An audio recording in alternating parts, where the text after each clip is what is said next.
तो hello guys, मेरा नाम है प्रिंस और आप देख रहे हैं एनीमे समीक्षा। चलिए वीडियो को स्टार्ट करते हैं। तो एपिसोड के स्टार्ट में हम देखते हैं कि मिनामी हमें अभी तक की स्टोरी का एक छोटा सा रिकैप दे रही होती है। रिकैप के बाद वो बोलती है कि मैं रिपोर्टर मिनामी हूँ और मैं इस रिकॉर्डिंग को आने वाली जनरेशन के लिए बना रही हूँ। हमें पूरी ह्यूमैनिटी के पेट्रिफिकेशन के पीछे का पता लगाने से कुछ ही कदम पीछे हैं और हमारी लास्ट डेस्टिनेशन एनीमे का होम बेस है जो मून पर है। ये एक काफ़ी बड़ा प्रोजेक्ट है जिसके लिए हमको पूरी दुनिया में से मटेरियल्स की ज़रूरत पड़ेगी और हम अमेरिका से स्टार्ट करेंगे। इसके बाद मिनामी क्रू मेंबर्स का एक एक करके इंटरव्यू लेने लग जाती है, जिनमें सुकासा कहता है कि जब ह्यूमैनिटी रिवाइव हो जाएगी तो लोग फिर से पावर का मिसयूज़ करने लगेंगे, लेकिन मैं उन्हें ऐसा नहीं करने दूंगा। फिर हम गैन को देखते हैं जो बोलता है कि अमेरिका, हाँ मैं तो वहाँ कम से कम 10 बिलियन सालों से रह रहा हूँ, लेकिन स्टैच्यू ऑफ लिबर्टी शायद अभी भी वहीं हो क्योंकि वो कॉपर से बना है। फिर हम सुइका को देखते हैं जो कहती है कि आइलैंड पर काम करने की वजह से उन्होंने मुझे बोट पर आने दिया, मैं इस बार भी अपने आप को काफ़ी ज़्यादा यूज़फुल बनाऊंगी। तभी हम कासेकी को देखते हैं जो अपने रिकॉर्डर को देख रहा होता है। तभी वहाँ पर क्रोम आ जाता है, बोलता है कि हम साउंड को उरुशी लैकर कोटेड वुड सिलेंडर पर कार्व कर रहे हैं, ये बिल्कुल सपने की तरह है। किरिसामे बोलती है कि मैं बस ऑर्डर्स को फॉलो कर रही हूँ। मिनामी कहती है कि तुम्हें अपनी फीलिंग्स के बारे में बताना चाहिए, जैसे कि other crew members like Kindo. तभी किन्नो का नाम सुनकर किरिसामे ब्लश करने लग जाती है और बोलती है कि मैं इस बारे में कुछ नहीं जानती। किन्नो बोलता है कि किरिसामे एक स्किल्ड वॉरियर है तो हमें और भी मेहनत करनी चाहिए। लेकिन गिन्नो का क्या, अगर मात्सुकाजे उसके साथ नहीं होता तो पता नहीं उसका क्या होता। मात्सुकाजे बोलता है कि मैं तो बस उनके पैरों का काम कर रहा था, ये कोई बड़ी बात नहीं है। फिर हम गिन्नो को देखते हैं जो एक बंद रूम में होता है और वो काफ़ी डरा हुआ होता है। वो बोलता है कि हमारे निकलने से पहले ही मेरे पैरों में पता नहीं क्यों दर्द होने लगा। ऐसी बात नहीं है कि मैं जाना नहीं चाहता, लेकिन तभी मात्सुकाजे मुझे बोट पर ले आया और इस वजह से मैं काफ़ी ज़्यादा खुश हूँ, लेकिन असल में वो काफ़ी डरा हुआ होता है और वो बोलता है कि मैं यहाँ पक्का मरने वाला हूँ। नेक्स्ट सीन में हम देखते हैं कि सेंकू एंड र्यूसुई आपस में बहस कर रहे होते हैं कि अमेरिका पहुंचने में कितने दिन लगेंगे। शिका क्रोम एंड टाइजू को बुलाकर ले आती है। टाइजू बोलता है कि फाइट मत करो। र्यूसुई कहता है कि हम तो बस एक जेंटलमैन की तरह डिस्कशन कर रहे हैं। नेक्स्ट सीन में वो सब अमेरिका किस रास्ते से जाना है ये डिसाइड कर रहे होते हैं। टाइजू कहता है कि अमेरिका के लिए हम स्ट्रेट जाएंगे, राइट। ऋषि सभी को बोलता है कि वो एक रम लाइन है जिसमें हम अपनी डेस्टिनेशन तक सीधा रास्ता फॉलो करते हैं, यह नेविगेशन को इजी बनाता है। हम उसी रूट से अगले 70 दिनों में अमेरिका पहुंच जाएंगे। तभी सेंकू उसको रोंग बताता है और कहता है कि अगर हमें सबसे छोटे रास्ते से जाना है तो हमें एक सर्कल रूट से जाना चाहिए, तो बाकी के लोग उस पर भरोसा नहीं करते। वो कहता है कि तुम लोग ग्लोब पर खुद ही ट्राई क्यों नहीं कर लेते। तो वो लोग एक बड़े से ग्लोब पर एक नीली रस्सी को स्ट्रेट और एक लाल रस्सी को सर्कल शेप में लगाते हैं और दोनों रस्सियों को काट देते हैं। तो हम देखते हैं कि सर्कल शेप वाली रस्सी छोटी निकलती है। ये देखकर वो सभी चौंक जाते हैं।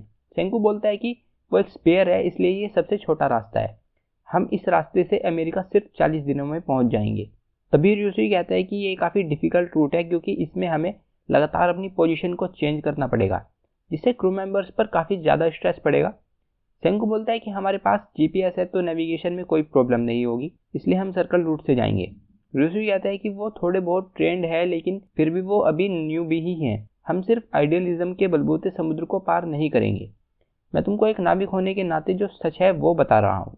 सेंकू कहता है कि हम टाइम पर नहीं पहुंचे तो येलो कोन को हार्वेस्ट नहीं कर पाएंगे और रिवाइवल फ्लूइड नहीं बना पाएंगे। 70 दिनों में तो विंटर आ जाएगी और हमें पूरे साल का इंतजार करना पड़ेगा और हमारे पास टाइम नहीं है, तो हमें 40 दिन में ही वहां पर पहुंचना पड़ेगा। यही एक लॉजिकल वे है। क्रोम कहता है कि मुझे तो ये दोनों ही सही लगते हैं। ओकियो मन में सोचता है कि र्यूसुई रियलिस्टिकली अपने और अपने क्रू के बारे में सोच रहा है, तो वहीं सेंकू लॉजिकली और हम सबके फ्यूचर के लिए सोच रहा है। यहाँ पर कोई एक सही आंसर नहीं है। कैन कहता है कि अगर दोनों ही सही हैं तो मैं र्यूसुई की साइड लेता हूँ क्योंकि वहां पर हार्डवर्क कम करना पड़ेगा। तभी कोहाकू सेंकू की साइड लेती है और कहती है कि हमें वहां जल्द से जल्द पहुंचना है। ऋषि कहता है कि तुम्हें सभी का राशन डबल करना पड़ेगा और सेंकू मान जाता है। ऋषि कहता है कि इससे हम जल्द से जल्द 60 दिनों में पहुंच जाएंगे, लेकिन इससे जल्दी नहीं हो सकता। सेंकू कहता है कि हमारे पास सिर्फ 40 दिन ही है। तभी दोनों कहते हैं कि हमें फाइट करके ही डिसाइड करना पड़ेगा।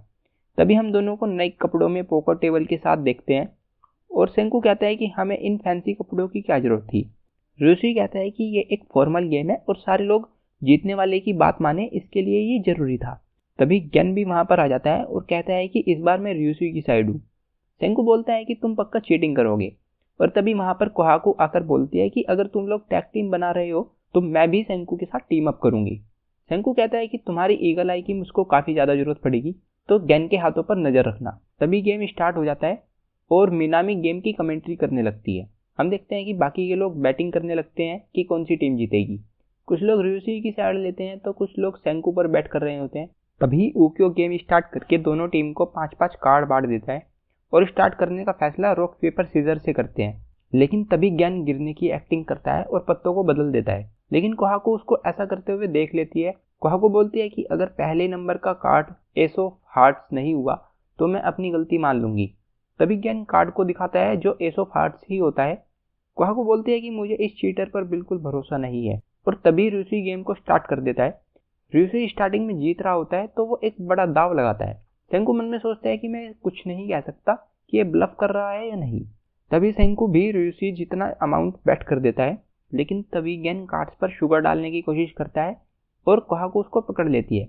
वो बोलती है कि तुम अपना हाथ भी नहीं हिला सकते। सेंकू कोहाकू को गेन की स्लीव्स चेक करने के लिए बोलता है। हम देखते हैं कि उसकी स्लीव्स में एक बीटल छुपा होता है। सेंकू बताता है कि बीटल शुगर पर रिएक्ट करता है, जिससे गेन को कार्ड का पता चल जाता। गेन अपनी सफाई में बोलता है कि मैंने कुछ नहीं किया, चाहे तो तुम सारे कार्ड्स को पर्सनली चेक कर सकते हो। तो सेंकू एंड कोहाकू कार्ड्स को पर्सनली चेक करने लगते हैं। तभी र्यूसी अपनी बैट को और बढ़ा देता है और सभी हैरान हो जाते हैं। तभी कोहाकू कुछ नोटिस करती है। वो बोलती है कि तुमने र्यूसी के कार्ड्स की डायरेक्शन चेंज कर दी। सेंकू कहता है कि जब हम कार्ड्स चेक करने में बिजी थे तो तुमने कार्ड्स को चेंज कर दिया। ये काफी बेसिक मैजिक ट्रिक है, मुझे पहले ही समझ जाना चाहिए था। सबसे पहले तो तुमने आसानी से पकड़े जाने वाली ट्रिक से हमें कॉन्फिडेंस दिलाया और फिर हमारा ध्यान भटकाकर र्यूसी के 4 कार्ड्स को चेंज कर दिया। तुमने सारी प्लानिंग इस एक बड़े मूव के लिए की थी। उक्यो सोचता है कि अगर ये सब पहले से प्लान था तो र्यूसी के पास सबसे स्ट्रॉन्ग 4 एस होने चाहिए। हानादा मन में सोचती है कि अब सेंकू सिर्फ स्ट्रेट प्लस से ही जीत सकता है। तभी सेंकू कुछ सोचने लगता है और वो कोहाकू को सबसे ऊपर से दूसरा कार्ड, 5th कार्ड और लास्ट से दूसरा कार्ड उठाने को बोलकर अपनी सारी चिप्स को बैट कर देता है। ये देखकर सभी लोग चौंक जाते हैं और गेन सोचता है कि इसने सभी का ध्यान भटका दिया। तभी कोहाकू बहुत तेजी से 3 कार्ड्स को उठा लेती है। गेन कहता है कि क्या तुमने सच में वो कार्ड्स ऊपर से उठाए हैं? तभी सुकासा वहां आ जाता है और बोलता है कि उसने वो कार्ड्स मिडल से उठाए हैं, लेकिन गेन और र्यूसी को कोई क्लू नहीं मिलता, तो वो समझ नहीं पाते कि सेंकू ब्लफ कर रहा है या नहीं। तभी र्यूसी भी अपने सारे चिप्स को बैट कर देता है और वो अपने कार्ड्स को शो करता है। हम देखते हैं कि उसके पास सबसे पावरफुल 4 एस और एक जोकर होता है। ये देखकर सेंकू भी कार्ड्स को शो कर देता है। हम देखते हैं कि उसके पास सभी तरह का एक एक कार्ड होता है जिसको स्ट्रेट फ्लश कहते हैं और सेंकू जीत जाता है। ओक्यो कहता है कि लगता है यहाँ पर 5 एस है, लेकिन अब ये मैटर नहीं करता। गेन समझ नहीं पाता कि ये सेंकू ने ये सब कैसे किया। सेंकू बताता है कि मैं स्टार्टिंग से ही उरुशी लैकर को इन कार्ड्स पर लगा रहा था। सुइका बोलती है कि लेकिन वो तो ट्रांसपेरेंट होता है, तो सेंकू को कैसे पता चला कि कार्ड्स पर उरुशी लगा है? तभी हमें पता चलता है कि सेंकू उरुशी से काफी ज्यादा स्किन एलर्जिक है, जिससे उसका फेस काफी ज्यादा सूज गया होता है। सेंकू बोलता है कि हम सर्कल रूट से जाएंगे और नेविगेशन के लिए जीपीएस और रूरी से कोऑर्डिनेट करेंगे। तभी यो अपना सारा पैसा हारने की वजह से उनसे दोबारा खेलने के लिए बोलता है, तो रूसी उनको एक कसिनो खोलकर दे देता है और सभी क्रू मेंबर्स गेम्स खेलने लग जाते हैं। सेंकू रूसी से कहता है कि तुम्हें हमेशा से ही कसिनो चाहिए था ना। रूसी कहता है कि अगर हमें अपने रूट में से 30 दिन कम करने हैं तो उनकी भरपाई करनी होगी। डबल राशन से 10 दिन कवर हो जाएंगे और थोड़े गेम्स और फन से भी 10 दिन कवर हो जाएंगे, लेकिन बाकी के 10 दिन का क्या? तभी सेंकू बोलता है कि अच्छे खाने और फन के बाद कुछ ड्रिंक्स तो बनती है, तो फ्रांशा अपना बार खोल देती है और सेंकू सभी को ड्रिंक्स दे देता है और अब सभी एंजॉय करने लगते हैं। ओक्यो गेन को कहता है कि ड्रिंक्स बाकी के 10 दिनों को कवर कर देगी। ये सब कुछ सेंकू के हिसाब से ही हो रहा है।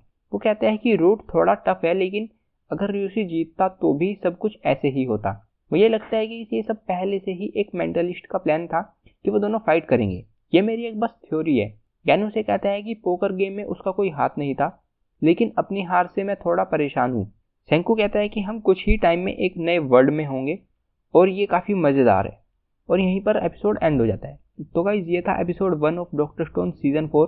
अगर आपको वीडियो पसंद आई है तो वीडियो को लाइक कीजिए और चैनल को सब्सक्राइब कीजिए और बेल आइकन को भी ऑल पर सेट कर लीजिए। Thank you.